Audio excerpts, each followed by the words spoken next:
Bismillahirrahmanirrahim. Assalamualaikum warahmatullahi wabarakatuh. Alhamdulillahi rabbil alamin. Wabihi nasta'inu ala umuri dunya waddin. Wassalatu wassalamu ala ashrafil anbiya'i wal mursalin.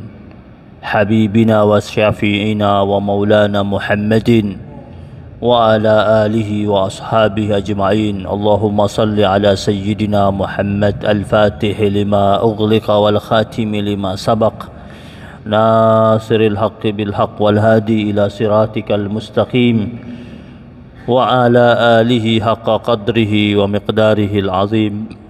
Subuhun kudusun rabbuna wa rabbul malaikati war ruh. Muslimin muslimat jamaah majlis kajian ba'dal maghrib Masjid Jami' Al-Mubarakah yang dirahmati Allah Subhanahu wa taala.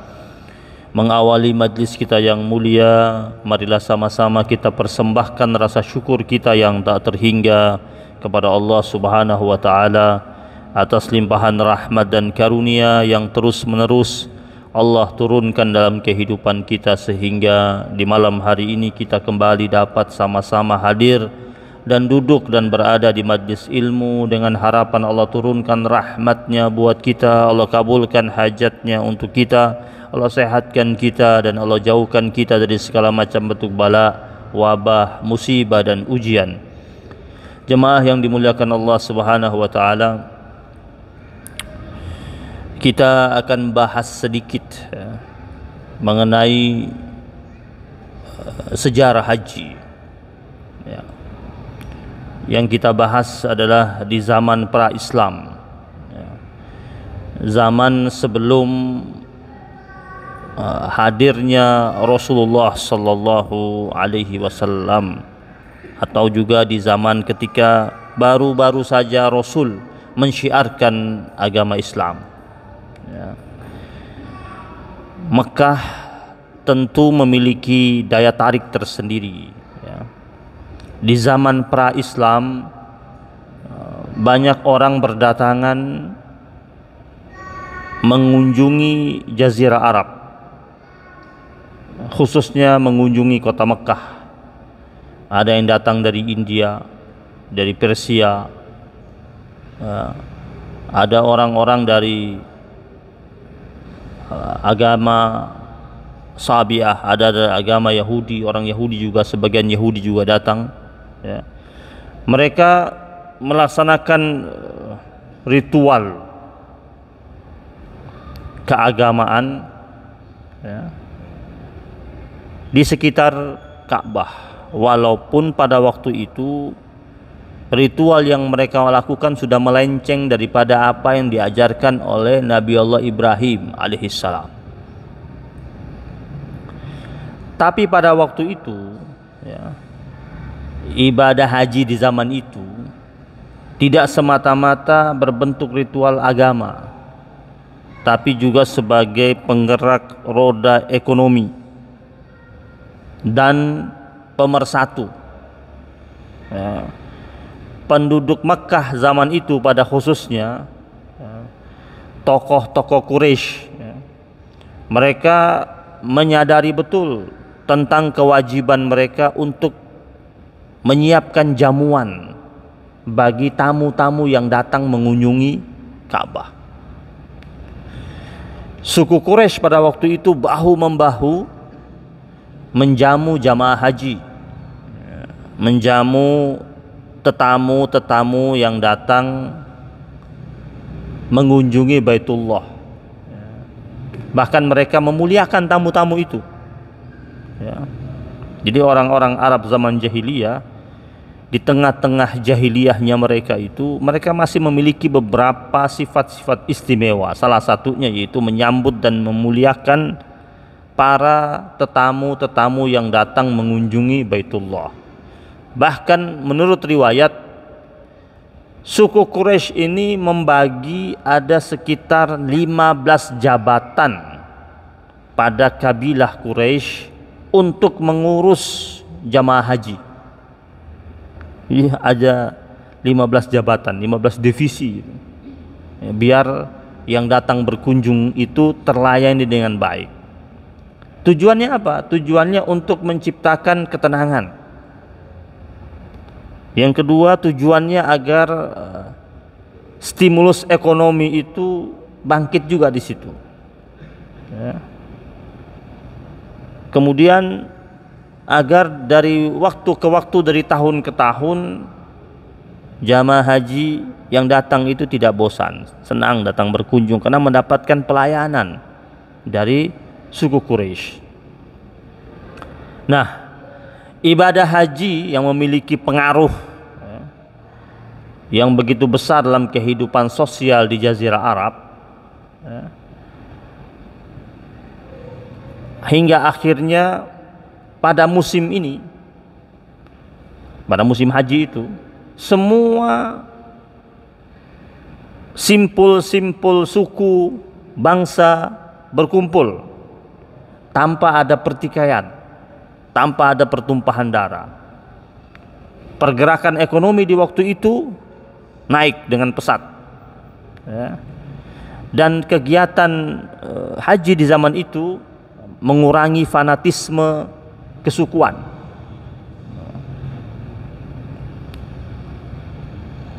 Dalam surat Al-Maidah ayat yang ke-27, Allah Subhanahu wa taala juga mengkisahkan kepada kita tentang Nabi Allah Adam alaihissalam itu. Kan dia pernah pergi, Allah perintahkan Nabi Adam alaihissalam pergi ke Mekah meninggalkan kedua anaknya, Qabil dan Habil, ya. Dua anaknya ditinggalkan untuk disuruh mengeluarkan sedekah yang terbaik. Siapa yang diterima oleh Allah Subhanahu wa taala, maka dialah yang diizinkan. Itu kan mereka berdua lagi memperebutkan siapa yang menjadi jodoh mereka. Dalam surat Al-Maidah ayat 27 itu Allah kisahkan, watlu alaihim naba ibn Adam bil haqqi idh qarraba qurbanan fatuqabbila min ahadihima wa lam yutaqabbal min al-akhar qala la aqtulannaka qala inna ma yataqabbalallahu minal muttaqin. Di akhir firman Allah ini, Allah Subhanahu wa taala mengatakan sesungguhnya yang Allah Subhanahu wa taala terima itu, ya, adalah orang-orang yang datang menghadirkan, mempersembahkan amaliyah dia dengan takwanya yang begitu besar kepada Allah Subhanahu wa taala. Nah, jemaah yang dirahmati Allah Subhanahu wa taala, Imam Baihaqi, ya, dalam kitabnya Dalail Nubuwah, ya, mengkisahkan tentang pembangunan Ka'bah ini, ya. Kata Imam Baihaqi, Allah Subhanahu wa taala mengutus Jibril kepada Adam dan Hawa, lalu membawa perintah kepada keduanya agar keduanya membangun Ka'bah. Kemudian Adam alaihissalam meninggalkan dua anaknya tadi itu, berangkat, ya. Dan Adam alaihissalam membangunnya. Lalu kemudian Allah Subhanahu wa taala perintahkan kepada Adam alaihissalam, ya, untuk melakukan tawaf keliling Ka'bah. Terus dikatakan kepada Adam, Allah katakan kepada Adam, engkau adalah manusia pertama yang beribadah di Baitullah, ya. Jadi Allah yang perintahkan Adam alaihissalam, kata Imam Baihaqi dalam kitab Dalail Nubuwah. Seiring perkembangan zaman, bangunan Ka'bah yang dibangun oleh Adam alaihissalam tentu mengalami kerusakan. Kemudian di zaman Nabi Allah Ibrahim alaihissalam, Allah Subhanahu wa taala perintahkan Nabi Ibrahim untuk membangunnya kembali. Maka dalam Al-Qur'an itu Nabi Ibrahim itu yarfa'ul qawaidah. Nabi Ibrahim itu bukan bangun dari dasar. Dasarnya sudah ada, asasnya sudah ada. Nabi Ibrahim disuruh oleh Allah itu untuk meninggikannya. Karena dasarnya sudah dibikin sama siapa? Adam alaihissalam. Dan Nabi Ibrahim alaihissalam melakukannya dengan dibantu oleh putranya Ismail alaihissalam. Nah, Setelah Nabi Ibrahim selesai membangunnya itu, Nabi Ibrahim diperintahkan oleh Allah Subhanahu wa taala untuk memanggil orang untuk haji, wa azzin fin nasi bil hajj. Dalam riwayat dikabarkan ya, waktu itu Nabi Ibrahim alaihissalam bingung bagaimana caranya ya, untuk menyeru kepada manusia untuk datang ke Ka'bah. Diriwayatkan pada waktu itu Nabi Ibrahim diperintahkan untuk mengucapkan talbiyah, labbaik Allahumma labbaik itu. Itu sebagai kalimat seruan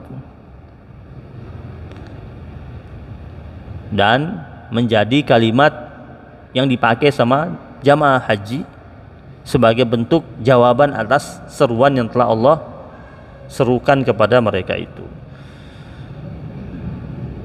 Seiring berjalannya waktu, setelah masa Nabi Ibrahim, masa Nabi Ismail, ibadah haji menjadi ternodai ya, tidak menjadi ibadah yang mengakui akan keesaan Allah Subhanahu wa taala, tetapi ibadah yang di dalamnya banyak nuansa kemusyrikan yang dilakukan oleh orang-orang Arab zaman jahiliyah ya.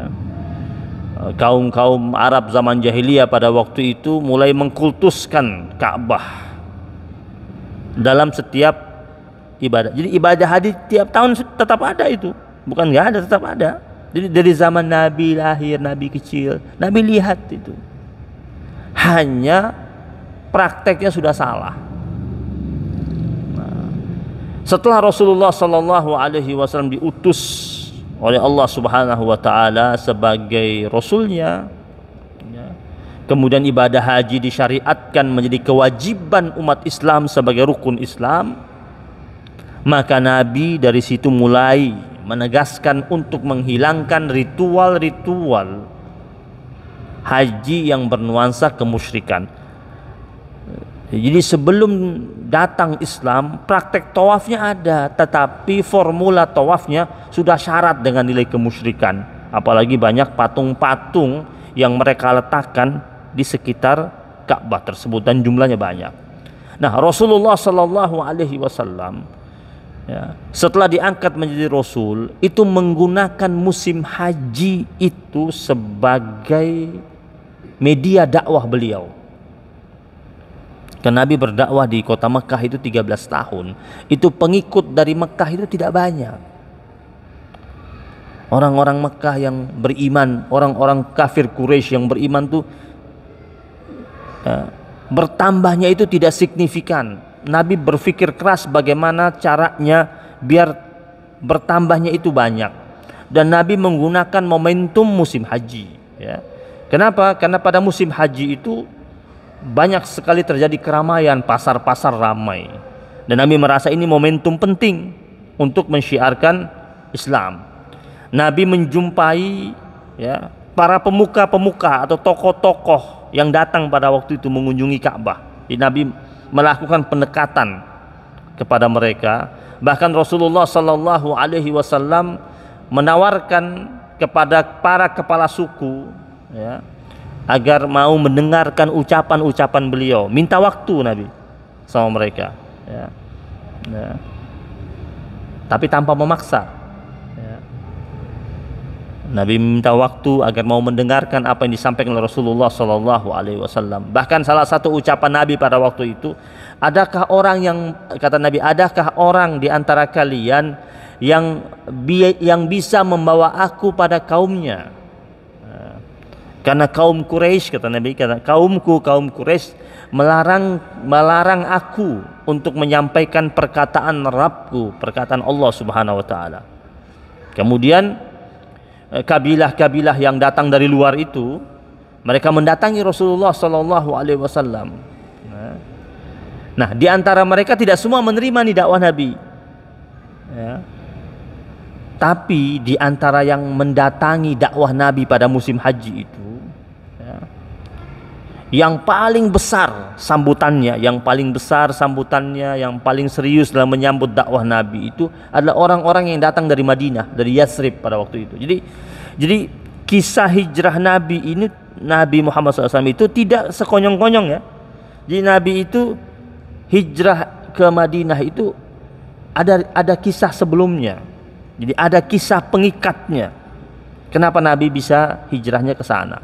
Jadi di musim haji itu orang-orang yang datang dari luar, dari India, dari Pakistan, ya, dari Yathrib, itu mereka dengarin dakwah Nabi. Nabi temui mereka di tempat-tempat mereka berkumpul.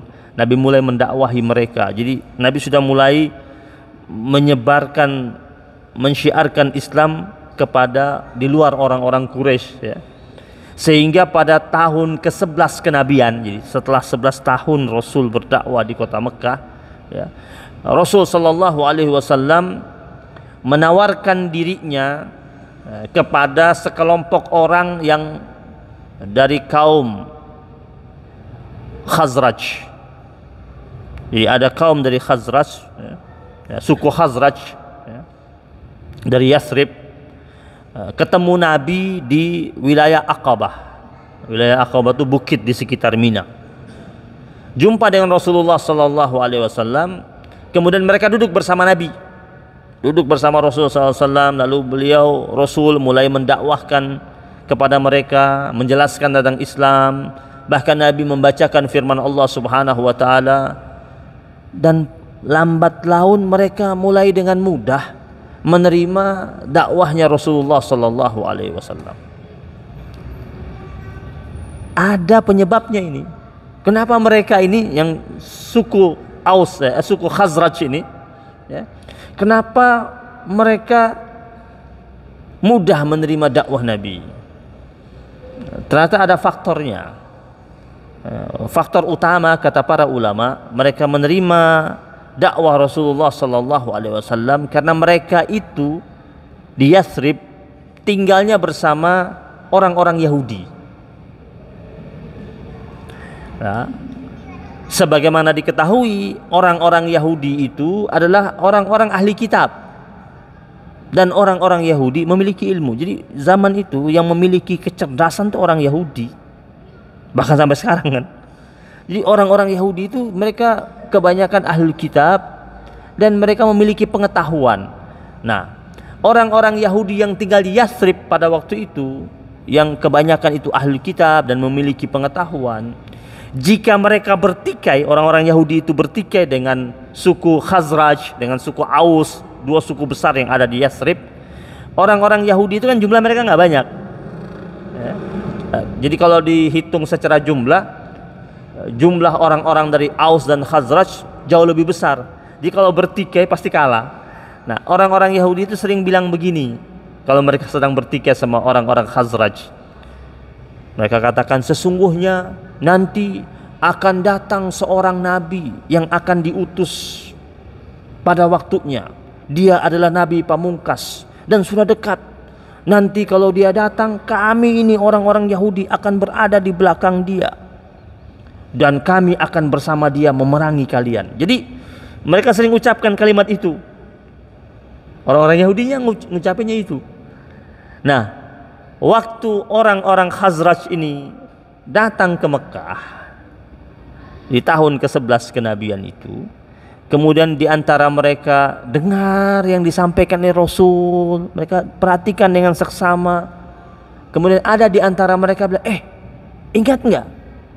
Kita kalau ada di Madinah, ada di Yathrib, kalau ribut sama orang-orang Yahudi, mereka suka mengucapkan itu, akan datang nabi pamungkas, nabi terakhir, akan diutus dan munculnya sebentar lagi, dan kami nanti akan berada di belakangnya, kami akan bersamanya, nanti kami bersama dia yang akan memerangi kalian. Kata salah satu pemuka dari suku Khazraj, ini sepertinya dia orangnya ini. Ciri-ciri yang sering disebut oleh orang-orang Yahudi ahli kitab ini ada padanya. Terus orang-orang dari suku Khazraj itu mengatakan, kalau begitu kenapa kita nggak lebih dulu aja? Jadi orang Yahudi yang dari kemarin-kemarin sudah ngomong bilang bakal ngikutin, ternyata lambat. Subhanallah. Malah orang-orang dari Khazraj itu, ya, lebih dahulu. Bahkan ya, mereka ketika dengar yang Nabi ucapkan, mereka saling memandang satu sama lain. Mereka mengatakan, demi Allah, kalian tahu benar-benar sesungguhnya dia ini benar-benar utusan Allah Subhanahu wa taala yang kerap diharapkan kedatangannya oleh orang Yahudi. Ayo jangan sampai mereka orang Yahudi mendahului kalian ini, orang-orang Khazraj. Ayo kita lebih dahulu aja. Nah, maka orang-orang yang datang dari Yathrib pada waktu itu di tahun ke-11 kenabian, mereka berbaiat setia. Itulah baiat Aqabah yang pertama itu.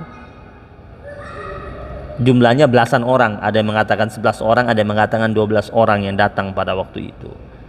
Nah, faktor lain yang menyebabkan orang-orang dari Yathrib terbuka menerima Islam karena ada peristiwa namanya Yaumul Bu'ats.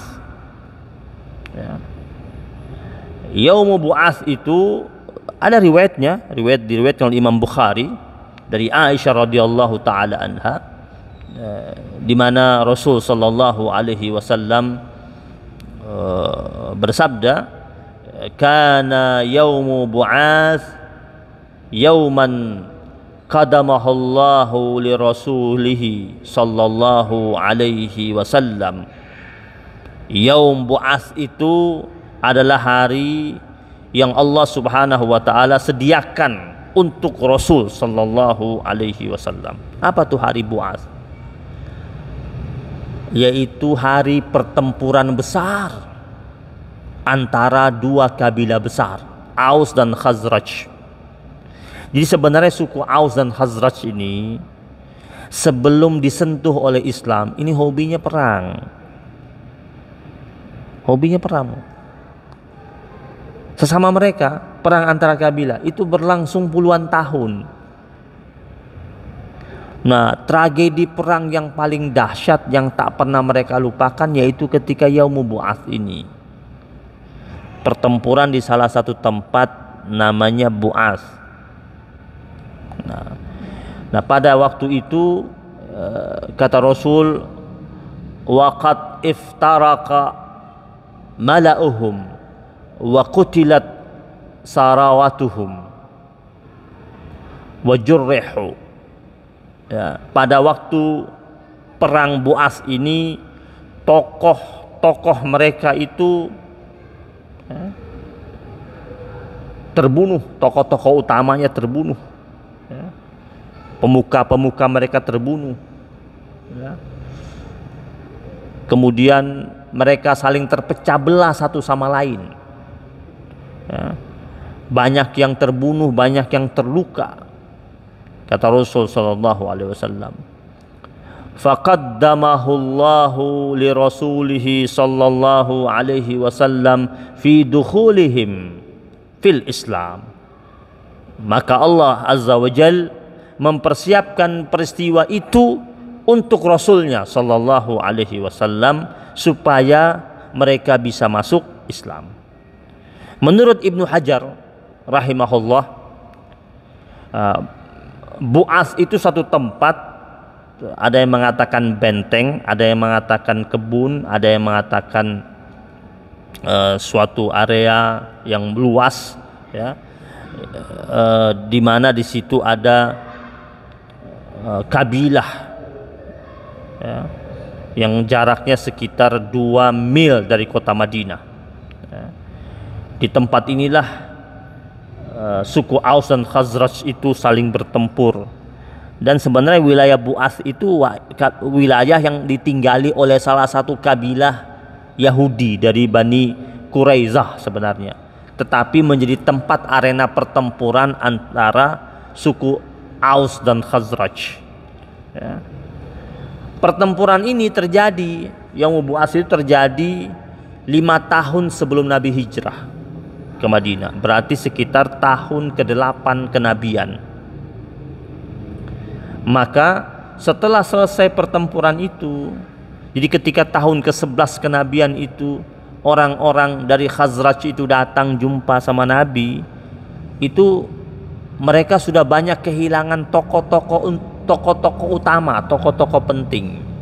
Jadi tokoh-tokoh utama, tokoh-tokoh penting itu adalah orang-orang yang tidak menyukai Nabi. Jadi cara Allah menjadikan orang-orang Madinah mudah terima Nabi itu dengan adanya pertempuran antara dua suku besar ini.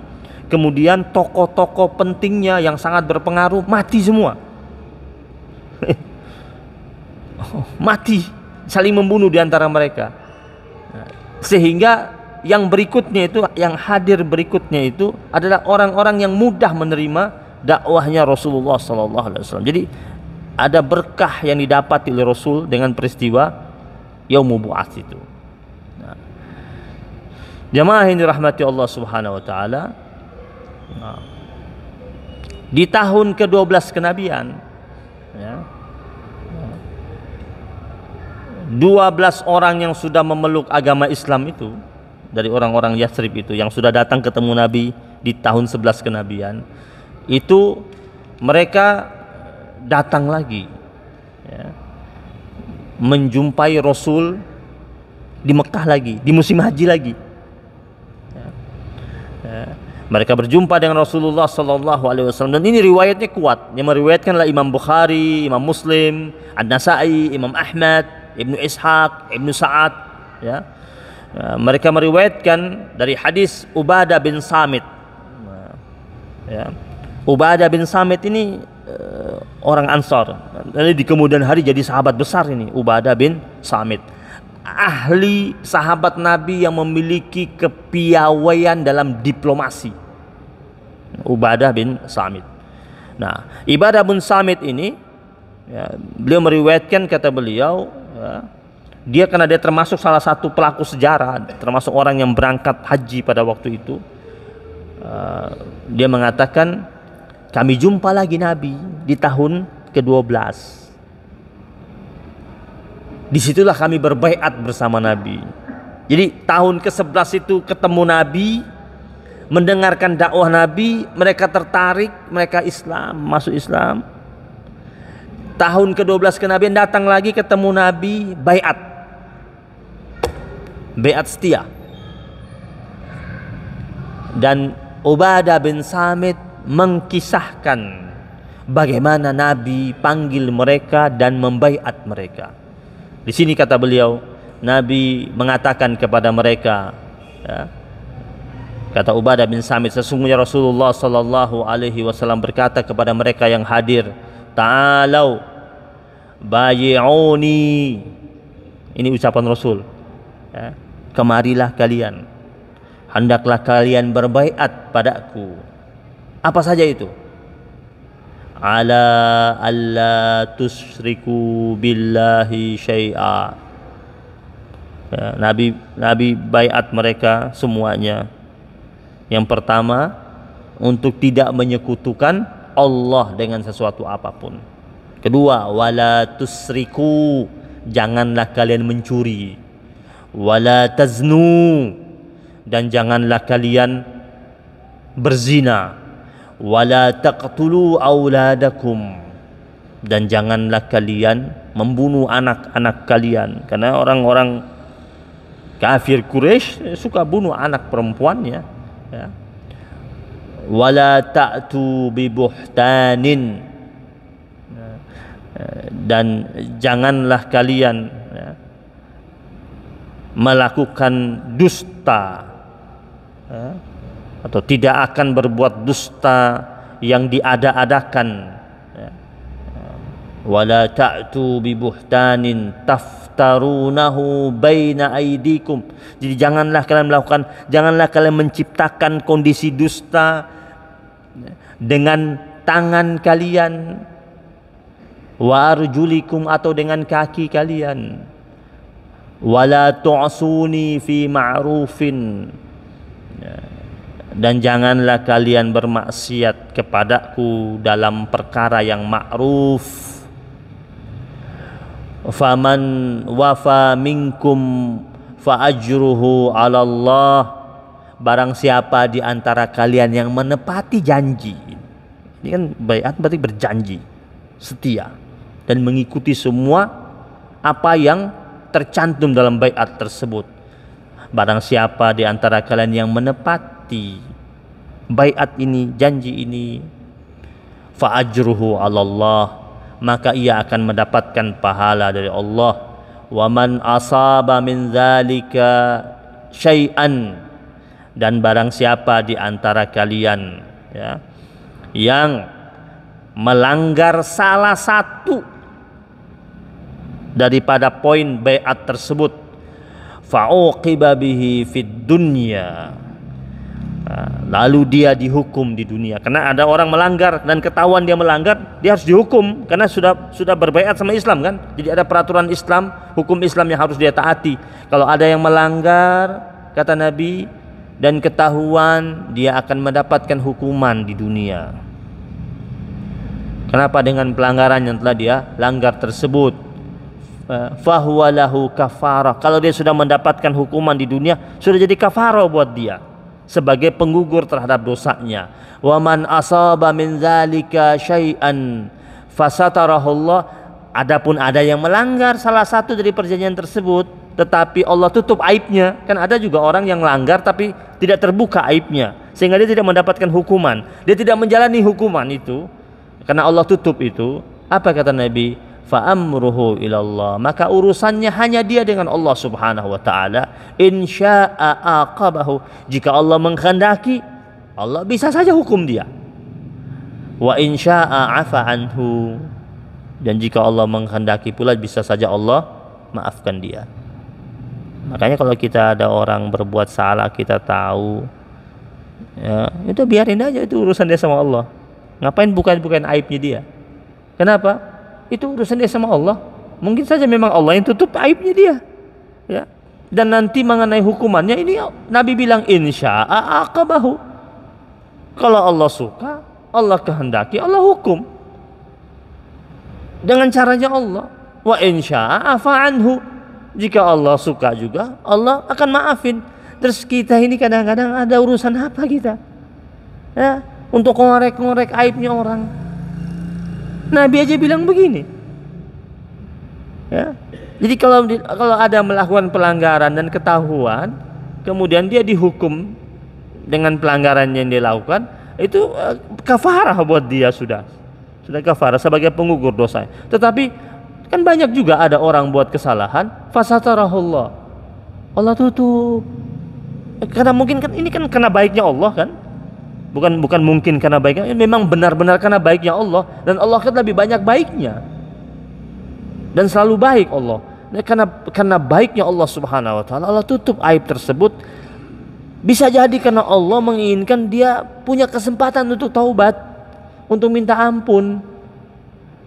Terus manusia atas dasar apa dia buka ke hadapan umum?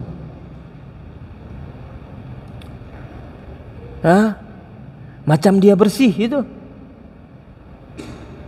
Atas dasar apa dia proklamirkan aib saudaranya? Sedangkan di sini Nabi katakan fa amruhu ilallah, itu urusannya dia sama Allah sudah.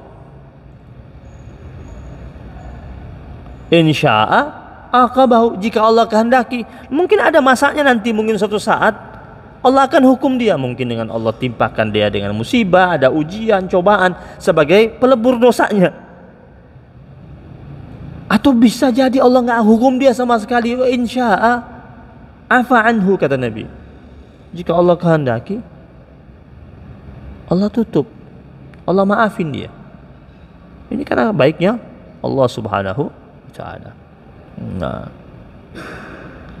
Nah setelah baiat itu, dalam riwayat dikabarkan ketika ini orang-orang dari Khazraj ini sudah hendak kembali ke negeri asal mereka, Rasulullah titip sama mereka Mus'ab bin Umair.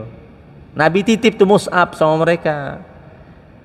Jadi tahun ke-12 kenabian itu, mereka yang datang sekitar 11 atau 12 orang itu ketika kembali ke Yathrib, Mus'ab bin Umair, sahabat Nabi dari Mekah ini, ikut juga ke sana. Untuk apa? Untuk membacakan Al-Quran kepada mereka. Maka Mus'ab bin Umair itu dapat julukan sebagai Muqri'ul Madinah. Orang pertama kali yang mendapatkan julukan sebagai Muqri'ul Madinah, Mus'ab bin Umair, orang yang membaca Al-Quran bagi warga kota Madinah. Itu Mus'ab bin Umair. Mus'ab bin Umair lah yang mengajarkan kepada mereka tentang Islam, memberikan pemahaman kepada mereka tentang din, ya. Itu Mus'ab bin Umair.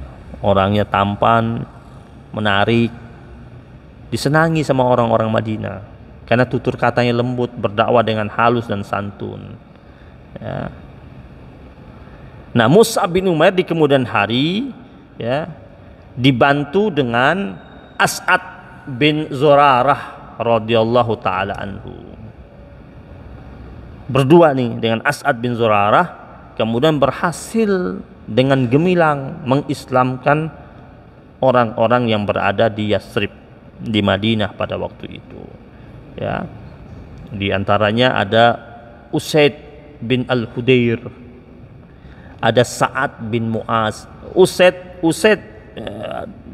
bin Al-Hudair ini, ya, ini masih ada hubungan saudara juga dengan Sa'ad bin Mu'az. Ini dua orang Madinah juga. Jadi bahkan kalau kita baca riwayat hadis itu dari Aisyah radhiyallahu taala anha, ada 4 orang yang Nabi sering bangga-banggakan sebagai bintangnya orang Ansor. Bintangnya orang Ansor. Nah, di antara 4 orang itu, 2 ini adalah Usaid bin Al-Hudair dan Sa'ad bin Mu'az. Sa'ad bin Mu'az ini tokoh, masih muda, tapi tokoh yang disegani di kota Yathrib pada waktu itu. Dulunya ketika Mus'ab bin Umair baru sampai di Yathrib, ini Sa'ad bin Mu'az sangat nggak suka sama Mus'ab karena dianggap ini membawa ajaran baru. Tapi di kemudian hari Sa'ad bin Mu'az malah jatuh hati sama Islam. Gara-gara apa? Gara-gara dia datang temui Mus'ab, terus Mus'ab bujuk dia untuk duduk sebentar saja untuk mendengarkan bacaan firman Allah. Dalam riwayat waktu itu awalnya Sa'ad bin Mu'az nggak mau, tapi Mu'az bujuk terus dia bilang, kata Mus'ab bin Umair kepada Sa'ad bin Mu'az, ya Sa'ad, sebentar saja engkau duduk, sebentar saja. Kalau kau suka kau boleh ambil, kalau kau nggak suka kau boleh lempar jauh-jauh dan kau pergi, tinggalkan aku selamanya. Itu bahasa halusnya Mus'ab. Oke ya, baik ya, sebentar aja ya, sebentar aja. Duduk dia, duduk. Terus Mus'ab membawakan firman Allah beberapa ayat.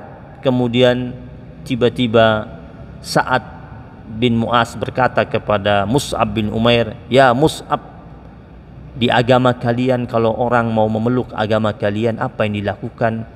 Kata Mus'ab, dia mandi bersih. Kemudian setelah itu kami ajarkan dia wudhu dan kami ajarkan dia sholat 2 rakaat. Setelah itu baru dia mengucapkan 2 kalimat. Kami ajarkan dia mandi bersih, kami ajarkan dia berwudhu, lalu kami tuntun dia untuk mengucapkan 2 kalimat syahadat, dan setelah itu kami ajarkan dia untuk sholat 2 rakaat. Dan pada waktu itu kata Sa'ad bin Mu'az kepada Mus'ab bin Umair, tunjukkan padaku di mana kamar mandi. Nah, dikira dia mau ke toilet, mungkin ditunjukin kamar mandi, ternyata dia pergi mandi. Mandi. Habis dia mandi, dia keluar, dia temui Mus'ab bin Umair, tuntun aku 2 kalimat syahadat. Tuntun. Setelah dia tuntun, setelah itu dia kembali ke kaumnya. Dia temui kaumnya, dia kepala suku. Dia temui kaumnya dan dia berkata kepada kaumnya, mulai hari ini kalian kenal siapa saya? Ya, kami kenal kau Sa'ad bin Mu'az. Kalian tahu siapa saya? Tahu kami. Apa pandangan kalian tentang saya? Kau orang baik, kau pemimpin kami, kau orang yang adil. Setiap permasalahan selesai sama engkau, tidak ada problem yang tidak terselesaikan.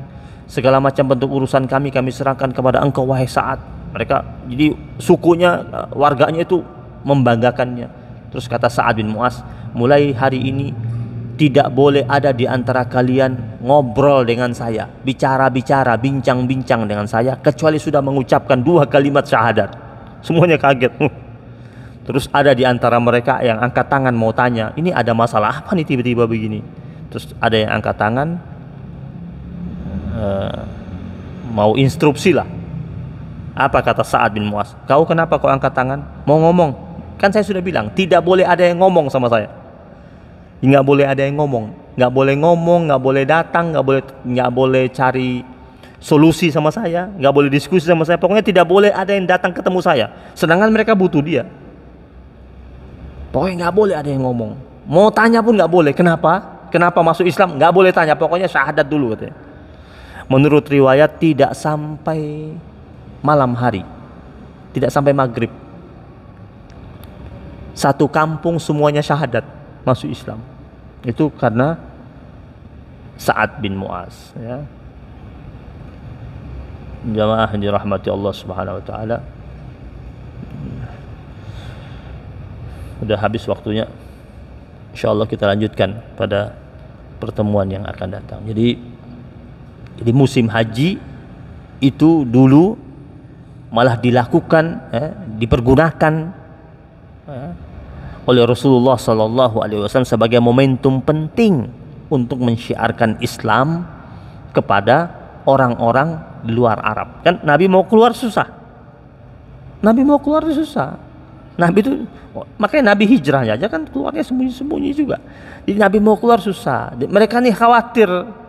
Jadi mereka ingin melokalisir dakwah Nabi cuma di situ saja. Terus Nabi berpikir cerdas.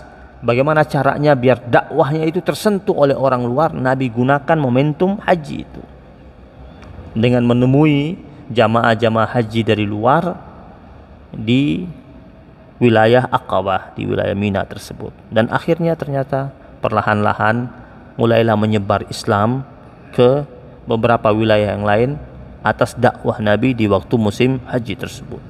Rabbana taqabbal minna innaka antas samiul alim wa tub alaina ya maulana innaka antat tawwabur rahim. Allahumma sahhil umurana wa umura jami'al muslimina wal muslimat ya muyassir kulla asir fataysirul asir alayka yasir.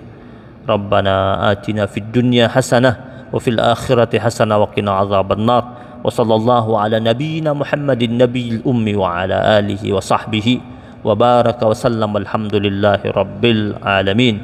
Mari sama-sama, ya Allah biha, ya Allah biha, ya Allah bi husnil khatimah, ya Allah biha, ya Allah biha, ya Allah bi husnil khatimah, ya Allah biha, ya Allah biha, ya Allah bi husnil khatimah, ya Allah biha, ya Allah biha, ya Allah bi husnil khatimah.